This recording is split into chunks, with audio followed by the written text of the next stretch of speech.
Spent a little bit of time in the first hour of the program talking about the penalties levied against Michigan. We'll talk to Ross Dellenger of Yahoo Sports about that. Also, the possibility of a 24 or 28 team college football playoff that the Big Ten is proposing. Let's bring in Ross, who joins us now. How would you summarize the NCAA's punishment of Michigan football? Ooh, it's a good question, Dan. I would summarize it as, uh, I guess it depends on who you ask, Dan. If you ask Michigan people, right, they say it was too hard and the penalties financially are too stiff, and that's probably a point of why they're appealing, right? If you ask everybody else in college football and college sports, they'll say it was way, way too light, right? That the NCAA should have given Michigan a postseason ban, and they should have vacated wins in championships, and they should have added more suspension and penalties to the current head football coach, Sharon Moore.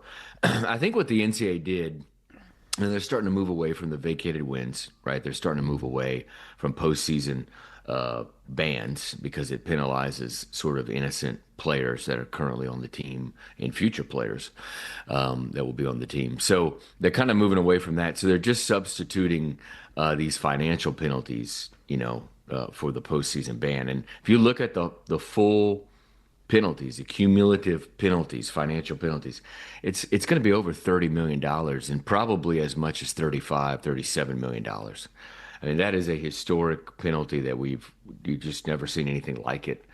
And I know it's easy to sort of roll your eyes at they have a lot of money and they can pay it. We're in an age of athlete compensation where everybody's going to be paying $20 million to their athletes starting this year.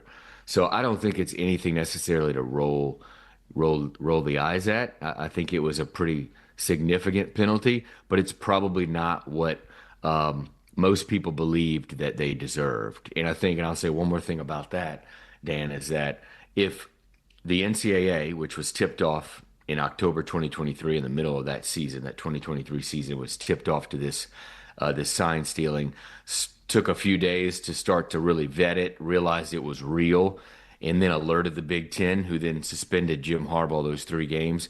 If that doesn't happen and they don't suspend and the Big Ten doesn't decide to suspend Jim Harbaugh, the NCAA doesn't alert the Big Ten to this, Michigan probably does get vacated wins and maybe even gets a postseason ban. Wait, explain why. I think the fact that you sort of dealt with it immediately during that season. I think there's a thought that the 3 games that the head coach was suspended in you remember he was suspended, I think 2 or 3 games earlier that season too for a separate investigation. The fact that they immediately took action, you know, and I think Charlie Baker said this after they won the championship, is that you can't argue that they won it sort of fair and square, something like that. And part of the reason he said that is because of that 3 game suspension for Jim Harbaugh. It's like we dealt with it then, right? We dealt with it there. And I think they took that, the Committee on Infractions took that under consideration. And if that wouldn't have happened, I just have a belief that that championship would have been in jeopardy of being vacated. If I asked Jim Harbaugh, did you cheat? Or not him. If I ask him, did Michigan cheat? What do you think his answer would be? If I just said yes or no, did Michigan cheat?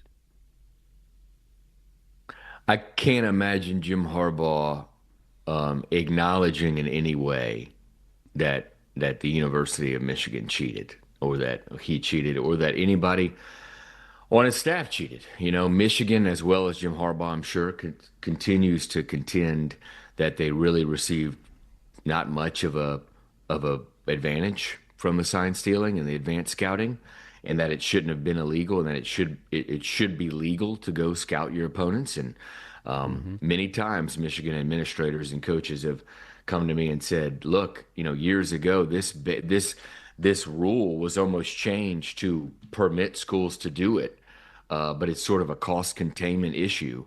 And so they continue to contend that they didn't get any advantage. And again, everybody else, right, in college sports will tell you they did get an advantage. And I think the Committee on Infractions thought they did get an advantage. And if we were in any other era, Dan, before this sort of rev share type of era, Michigan would have received a postseason ban, almost certainly, and they would have had scholarship reductions. But this is sort of a new world.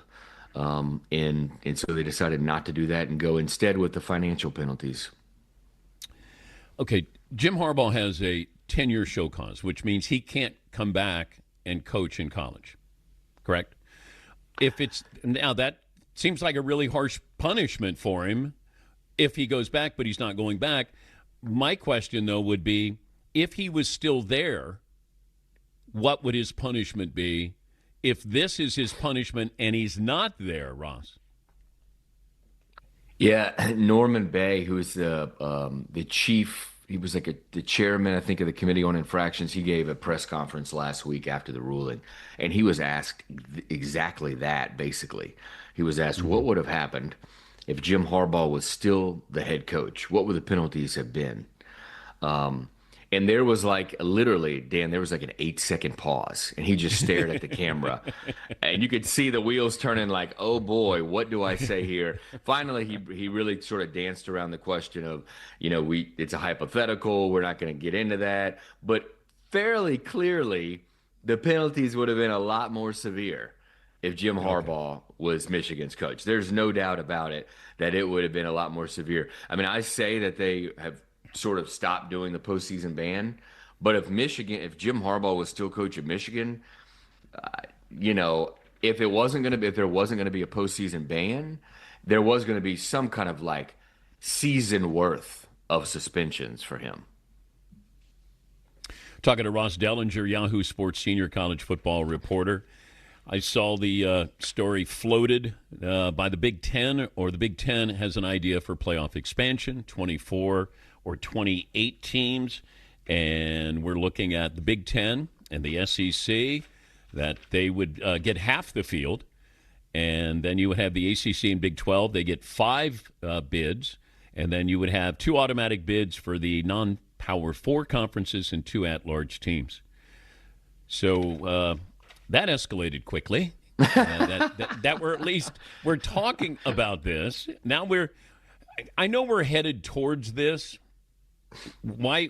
How long is it going to take to get there? I think it's still going to take long. And I think this idea was just an idea, and is just an idea, right? It was, somebody kind of described it to me. I thought it was pretty accurate. Back of the napkin stuff. Like this, it really is. Like this is very, very preliminary. So this was we're a week ago. So last Monday, I think, or last Tuesday, the Big Ten had a meeting with its athletic administrators and kind of just sort of presented this. Hey, what do you think? And everybody sort of gave it the thumbs up, right? And then they sent it to the SEC last week, early last week, and there was the first call between Big Ten Commissioner Tony Petitti and SEC Commissioner Greg Sankey Friday about it. And it was just sort of going through it. What do we think of this? I think the Big Ten is sort of like trying to get a feel for where the SEC is. And there's really been no answer there from the SEC. But this week, there could be some kind of answer. The SEC athletic directors meet for a regularly scheduled meeting this week. And so I'm guessing it will come up. But Dan, this is so preliminary. Like when I heard about it Thursday, I decided that I wouldn't write about it because it was so preliminary. ESPN did write about it on Saturday, which forced all of us to write about it. But I went to somebody who was very involved in the process about like, hey, I'm writing something. They're like, there's nothing to write. This is a non-story.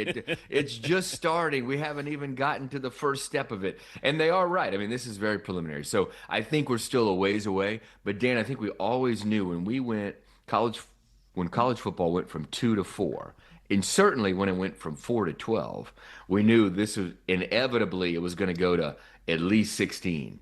And so I think that's still where the focus is trying to get this thing to 16. But there's a deadline, December 1, where they have to make a decision on next year's playoff. Obviously, this year's is 12, and that's all set. We're trying to decide on next year, and in and then the next 5 years, right? The new kind of 6-year extension that starts next year. So they have till December 1. I have a feeling next year's playoff will be where it is this year. It certainly will not be 24 or 28 teams, right? This is not happening within a year.